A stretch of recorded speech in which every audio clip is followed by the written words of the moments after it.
Mangfoldighed og inklusion er politisk ladede termer i disse dage, som synes at være overalt. Ikke alle er komfortable med det, og ikke alle ved, hvad disse ord betyder. Lad os se på det.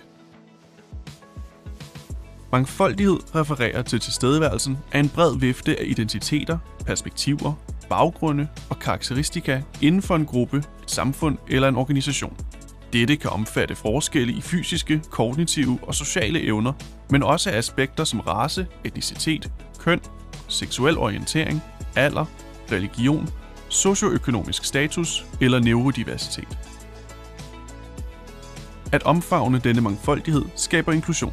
At anerkende og værdsætte forskelle og skabe miljøer, hvor alle føler sig respekteret, hørt og styrket til at bidrage med deres unikke styrker og erfaringer. I praksis betyder dette, at grupper, der historisk set har været marginaliseret, f.eks. kvinder, farvede, fattige, handicappede eller ikke-binære personer, får en stemme i den almindelige diskurs, og at de får en chance for at blive mere synlige i verden. Så, hvorfor føler nogle mennesker ubehag ved det? At inkludere flere stemmer i en diskussion kan virke som et tab af status for dem. Forandring og usikkerhed kan gøre dem urolige. De kan være bange for at sige det forkerte eller blive kritiseret. Det kan være fejlopfattelse, misforståelser, generaliseringer og forenklinger. Men når vi omfavner mangfoldighed og inklusion, åbner vi os over for en verden af fordele. Mangfoldige teams er mere kreative og innovative, fordi de bringer forskellige perspektiver og erfaringer til bordet.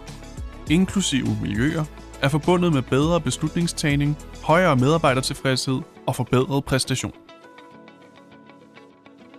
Uden for arbejdspladsen fremmer mangfoldighed og inklusion stærkere og mere sammenhængende samfund.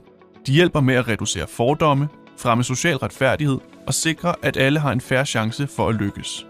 Det betyder at sikre, at alle har adgang til ressourcer, muligheder og tjenester. Det handler om at bygge rum, hvor alle føler sig velkomne og kan deltage fuldt ud i det sociale, kulturelle og økonomiske liv.